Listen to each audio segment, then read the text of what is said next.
Hello, welcome guys to my channel think computer. आज हम बात करेंगे HTML के लिस्ट टैग की। तो लिस्ट टैग क्या होता है कि अगर हमने अपने वेब पेज पर कोई भी लिस्ट टाइप करनी है और उस लिस्ट के लिए हमने यहाँ कोई नंबर या बुलेट का यूज करना है, तो उसके लिए हम क्या करेंगे, लिस्ट टैग का यूज करेंगे। लिस्ट टैग हमारा 3 तरीके का होता है। फर्स्ट रहता है हमारा order list, second unordered list और थर्ड होता है हमारा डेफिनेशन लिस्ट। जो हमारे पास ऑर्डर लिस्ट होता है उसके लिए क्या रहता है हमारा कि इसका होता है कि अगर हमने कुछ भी अपनी लिस्ट बना रहे हैं और वहां के जो डेटा है उसको सीक्वेंस मैनर के अंदर हमें शो करवाना है, डिस्प्ले करवाना है, तो उसके लिए हम ऑर्डर लिस्ट का यूज करते हैं। ऑर्डर लिस्ट के लिए जो हमारे एट्रीब्यूट है वो टाइप में रहने वाले हैं। टाइप एट्रीब्यूट के अंदर हमारे पास रहता है 1 2 3, देन हमारे पास रोमन आ जाता है 1 2 3, then ABC small and capital में ABC आ जाता है, देन इसके साथ साथ हमारा कैपिटल में भी रोमन आ सकता है। देन रहता है हमारा अनऑर्डर लिस्ट। अनऑर्डर लिस्ट का क्या काम होता है कि अगर हमने अपने डेटा को अनऑर्डर मैनर के अंदर शो करना है तो हम क्या करेंगे, अनऑर्डर लिस्ट टैग का यूज करेंगे। तो इसके लिए हमारा जो एट्रीब्यूट रहने वाले हैं टाइप के अंदर वो रहेगा हमारा डिस्क, सर्कल, स्क्वायर या सॉलिड सर्कल। ये हमारे क्या होंगे, अनऑर्डर लिस्ट के क्या रहने वाले हैं, एट्रीब्यूट रहने वाले हैं। नेक्स्ट रहता है हमारा डेफिनेशन लिस्ट। डेफिनेशन लिस्ट के अंदर क्या होता है कि अगर हमने कुछ भी आइटम्स को एक्सप्लेन करना है प्लस उसके साथ साथ उसकी डिस्क्रिप्शन भी देनी है तो हम उसके लिए DL टैग का यूज करते हैं। तो DL टैग हमारा 3 तरीके का होता है। DL मतलब हमारा फर्स्ट रहता है हमारे पास डेफिनेशन लिस्ट, और सेकंड रहता है इसके अंदर फर्स्ट पार्ट रहता है हमारा इसका डेफिनेशन टर्म, और थर्ड पार्ट रहता है हमारा डिस्क्राइब्स ईच टर्म्स। देन ये हमारे 2 पॉइंट रहते हैं हमारे DL टैग के। अब हम वन बाय वन क्या करेंगे, डिस्कस करेंगे ऑर्डर लिस्ट को। तो ऑर्डर लिस्ट के अंदर क्या है, ऑर्डर लिस्ट की कोडिंग मैंने यहाँ पर की हुई है, तो मैं इसे क्या कर रही हूँ, यहाँ से कॉपी कर रही हूँ, और कॉपी करने के बाद नोटपैड में इसे क्या करते हैं, यहाँ पर पेस्ट करते हैं। नोटपैड में पेस्ट करने के बाद हम इसको सेव कर लेते हैं, और सेव कर लेते हैं इसको ML के नाम से सेव कर लेते हैं। ML.HTML के नाम से मैंने क्या कर दिया, अपनी फाइल को सेव कर दी। तो पीछे हमने एक्सटेंशन लगाया ML और डेस्कटॉप पे हमने क्या कर दिया, इसको सेव कर दिया। देन सेव करने के बाद अगर हम इसके आउटपुट को चेक करनी चाहें तो हमारी इसकी आउटपुट ML के अंदर आ चुकी है, तो हम इसे ओपन करेंगे। देन इसे हम साइड में वन बाय वन लगा लेते हैं। देन इसके बाद देखिए हमने यहाँ पर लिखा हुआ है HTML से हमारा जो रूट टैग है वो स्टार्ट हुआ। यहाँ से हमने हेड लिया, हेड के अंदर टाइटल डाला, टाइटल के बाद हमने ऑर्डर लिस्ट डाली और टाइटल को हमने क्या कर दिया, क्लोज कर दिया। देन बारी आती है हेड को क्लोज करने की, हमने हेड को क्या कर दिया, क्लोज कर दिया। देन बॉडी को स्टार्ट किया, बॉडी के अंदर हमने ऑर्डर लिस्ट के अंदर टाइप डाला 1, और 1 के अंदर हमने मेंशन कर दिया वर्ड, एक्सेल और पावर पॉइंट। जो वर्ड, एक्सेल, पावर पॉइंट है हमने उसको LI के अंदर टाइप किया। LI हमारा क्या होता है, LI हमारा एक एम्प्टी टैग होता है जिसे क्लोज करने की नीड नहीं होती है। OL हमारा क्या होता है, एक कंटेनर टैग होता है जिसे क्लोज करने की हमें क्या होती है, नीड होती है। तो बॉडी के अंदर हमने ऑर्डर लिस्ट टैग लगाया और उसका टाइप 1 कर दिया, और देन लिस्ट 1 में हमने Word, list, then Excel, then PowerPoint हमने टाइप किया। देन ऑर्डर लिस्ट को हमने क्या कर लिया, यहाँ से क्लोज कर लिया। देन अब हमने इसकी जब आउटपुट चेक की तो देखिए हमारे पास इसकी आउटपुट आ गई। 1 नंबर पे वर्ड आया, सेकंड पे एक्सेल है और थर्ड पे क्या है, पावर पॉइंट है। हमने पहले टाइप बता दिया था और उसके बाद हमने लिस्ट टाइप कर दी थी।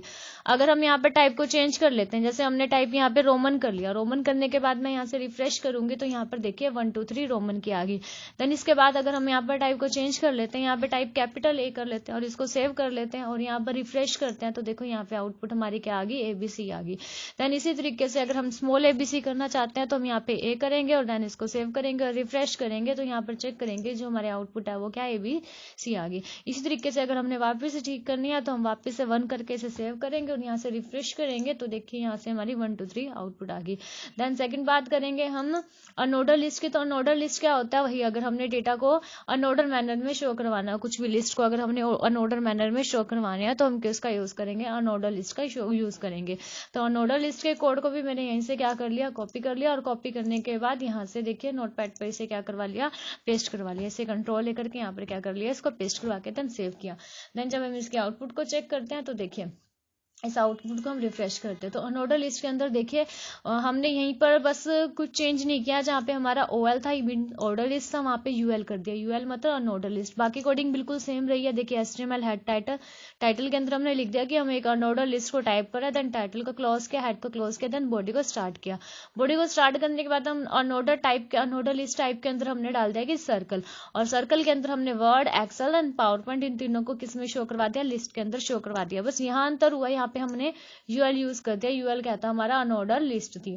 तो यहाँ पर सर्कल करते ही देखिए यहाँ पर क्या आ गया, सर्कल आ गया आउटपुट में। यदि हम सर्कल की जगह यहाँ पर क्या कर देते हैं, यहाँ पर हम स्क्वायर कर लेते हैं, तो स्क्वायर में आपकी आउटपुट चेक कीजिए कि देखिए आपकी आउटपुट स्क्वायर फॉर्म में आ जाएगी।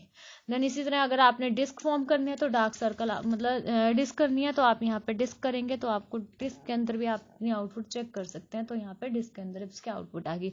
इसी तरीके से अगर आप अपने इसके आउटपुट चेंज करना चाहें तो कर सकते हैं। तो यहाँ पर हम सर्कल, डिस्क और सॉलिड सर्कल, स्क्वायर लिख सकते हैं। ये सारे हमारे टाइप के क्या है, एट्रीब्यूट हैं। देन ये तो थी हमारी अनऑर्डर लिस्ट। अब हम बात करते हैं नेक्स्ट हम बात करते हैं डिस्क्रिप्शन लिस्ट यानी कि डेफिनेशन लिस्ट। डेफिनेशन लिस्ट क्या होती है हमारी, कि अगर हमने क्या करना है, कुछ भी जैसे हमने यहाँ बात की थी कि हमारे पास डेफिनेशन लिस्ट के अंदर दो रहते हैं, एक तो dt रहता है, एक dd रहता है। तो dl टैग तो हमारा वही कंटेनर टैग है, जैसे हमारा ol और ul टैग कंटेनर टैग है, इसी तरीके से dl भी हमारा कंटेनर टैग है। तो यहाँ पे हमने dl स्टार्ट किया और यहाँ पे dl को क्या कर दिया, क्लोज कर दिया। फर्स्टली इसकी बात करें तो देखिए हमने वही किया, HTML then head title, title के अंदर हमने लिख दिया कि हम डेफिनेशन लिस्ट बनाने जा रहे हैं। देन टाइटल को क्लोज किया, हेड को क्लोज किया, बॉडी स्टार्ट की। बॉडी को स्टार्ट करने के बाद जो हमने डीएल है, डीएल को स्टार्ट कर लिया। डीएल को स्टार्ट करने के बाद डीएल के अंदर दो थे हमारे, एक dt था, एक dd था। दोनों के दोनों हमारे क्या थे, एम्प्टी टैग थे। तो हमने dt के अंदर लिख दिया what is computer and dd के अंदर लिख दिया कंप्यूटर की डेफिनेशन। अब फिर हमने जो dt है और dd है ये दोनों हमारे एम्प्टी टैग थे, हमने इसे बंद करने की जरूरत नहीं है। तो डीएल को हमने बंद किया, देन बॉडी को बंद किया। अब इसी को ही क्या कर रहे हैं, इस कोड को मैं कॉपी करके नोटपैड पे क्या करती हूँ, पेस्ट करती हूँ। और पेस्ट करने के बाद देखिए यहाँ पे जो इसकी आउटपुट आई है, हम इसके आउटपुट को चेक करते हैं। तो इसके आउटपुट को रिफ्रेश किया तो यहाँ पर देखिए dt के अंदर क्या आया, dt के अंदर आया व्हाट इज कंप्यूटर और dd के अंदर क्या हुआ, कंप्यूटर की डेफिनेशन। तो इसी तरीके से हम dl टैग का यूज करके टॉपिक की एक्सप्लेनेशन को राइट डाउन कर सकते हैं। इसी तरीके से अगर हमने वेब पेज पर कोई मल्टी लेवल लिस्ट बनानी हो, तो मल्टी लेवल लिस्ट बनानी हो तो उसके लिए एक मैंने एग्जांपल ले रखा था कि मल्टी लेवल लिस्ट के अंदर क्या होगा। जैसे हमारे पास है कोल्ड ड्रिंक है और कोल्ड ड्रिंक के अंदर यहाँ पर हमने जो यूज किया हुआ है, यहाँ पर हमने क्या अनऑर्डर लिस्ट का टाइप यूज किया हुआ है। तो अनऑर्डर लिस्ट के टाइप के बाद फिर हमने यहाँ पे वापस से ऑर्डर लिस्ट ले लिया। ऑर्डर लिस्ट के अंदर हमने 1 2 3 में Thums Up, Pepsi, Coca Cola लिख दिया। देन वापस से ये अनऑर्डर लिस्ट का पार्ट आ गया जिसमें जूस लिखा हुआ है और वापस से एक और अनऑर्डर लिस्ट बन गई, ऑरेंज, एप्पल, बीट। देन वापस से क्या किया, अनऑर्डर लिस्ट बंद होगी और फिर हमारी ऑर्डर लिस्ट स्टार्ट होगी। तो इसी तरीके से इस कॉम्प्लिकेटेड लिस्ट को इजी वे में बनाने के लिए हम अभी इसी टाइप करते हैं कि कैसे हम इसे बना सकते हैं। तो देखिए मल्टी लेवल लिस्ट के अंदर क्या है, हमने ऑर्डर लिस्ट और अनऑर्डर लिस्ट दोनों का ही यूज किया हुआ है। तो अनऑर्डर लिस्ट और ऑर्डर लिस्ट दोनों को यूज करने के लिए हमने क्या किया, इसकी कोडिंग बहुत आसानी से हम समझते हैं। तो मैंने क्या किया, यहाँ पर जो इसकी कोडिंग की हुई है, एक बार मैं इसे यहाँ से कॉपी कर लेती हूँ। तो यहाँ से इसकी जो भी कोडिंग की है इसे मैं यहाँ से कॉपी कर लेती हूँ और कॉपी करने के बाद नोटपैड पे आपको ट्राई रन कर बताती हूँ कि ये कैसे काम कर रहा है। तो देखिए यहाँ पर मैंने इसे ओपन कर लिया। देन इसी के साथ साथ क्या कर दिया, इसकी आउटपुट को भी मैंने यहाँ पर क्या कर दिया, ओपन कर दिया।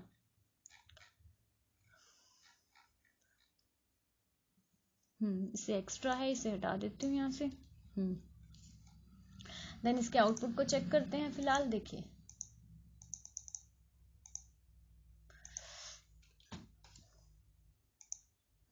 तो देखिए ये हमारी कोडिंग है और ये हमारी आउटपुट है। अब हम जानेंगे ये कैसे आई है, तो वन बाय वन हम इसे ध्यान से समझते हैं। तो फर्स्टली है हमारे पास HTML हेड टाइटल। टाइटल में हमने किया मल्टी लेवल लिस्ट की, हम एक मल्टी लेवल लिस्ट बनाने वाले हैं। देन टाइटल को क्लोज किया, हेड को क्लोज किया, हम बॉडी के अंदर एंटर किया। बॉडी के अंदर एंटर करने के बाद हमने देखा कि यहाँ पर जो कोल्ड ड्रिंक है ना, ये किसके अंदर है, ये कोल्ड ड्रिंक हमारी डिस्क के अंदर है, मीन्स सर्कल के अंदर है। तो हमने क्या कर दिया, सर्कल के अंदर अनऑर्डर लिस्ट का टाइप कर दिया कि डिस्क। देन यहाँ से हमारी अनऑर्डर लिस्ट स्टार्ट होगी डिस्क के अंदर। देन हमने लिस्ट 1 में कोल्ड ड्रिंक्स लिखना था, तो लिस्ट 1 में हमने कोल्ड ड्रिंक लिख दिया। देन आगे देखा कि हमारे पास क्या होगी, एक और लिस्ट स्टार्ट होगी जिसको बोल रहे हैं हम ऑर्डर लिस्ट। लेकिन ऑर्डर लिस्ट तो स्टार्ट कर रहे हैं, लेकिन हम ध्यान दे रहे हैं ये जो कोल्ड ड्रिंक है, ये जो जूस है, ये जो शेक है, इसकी जो अनऑर्डर लिस्ट है ये कंटिन्यू जा रही है। तो इसलिए हमने जो यहाँ पर यूएल स्टार्ट किया, इसे हम क्लोज नहीं करेंगे, इसे क्लोज सबसे लास्ट में करेंगे जब हम शेक को लिख लेंगे। देन देख लेते हैं हम, यहाँ तक हमने कोल्ड ड्रिंक के लिए लिस्ट 1 में कोल्ड ड्रिंक लिख दिया, लिस्ट 1 में कोल्ड ड्रिंक्स लिख दिया। देन हमने देखा कि थम्स अप में क्या है, हमारा ऑर्डर लिस्ट स्टार्ट हो रही है, तो हमने OL के अंदर टाइप लिख दिया 1। देन लिस्ट 1 में थम्स अप, लिस्ट 1 में पेप्सी, लिस्ट 1 में कोका कोला।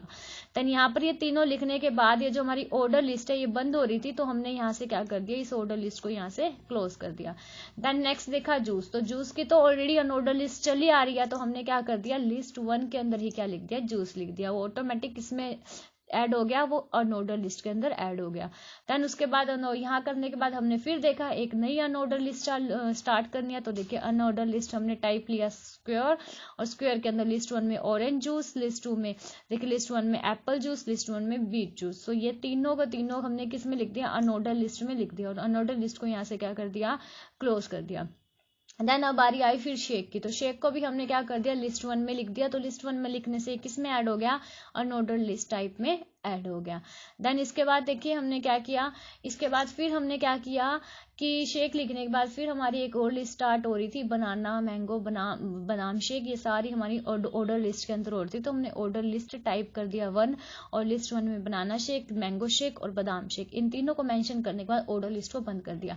अब देखिए कोल्ड ड्रिंक, जूस और शेक, इसके बाद हमारी कोई भी लिस्ट टाइप पेंडिंग नहीं है, इसलिए हम क्या करेंगे, हमने ओवरराइट कुछ नहीं करना। तो हम इस अनऑर्डर लिस्ट को जो हमने स्टार्टिंग में यहाँ शुरू की थी कि जिसमें हमने टाइप बताया था डिस्क, उसको हम लास्ट में क्या कर देंगे, बंद कर देंगे। तो इसी तरीके से हमने इसकी देखो कोडिंग की।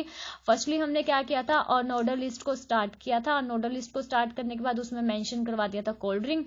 फिर हमने इनको Thums Up, Pepsi, Coca Cola के लिए एक लिस्ट 1 क्रिएट की।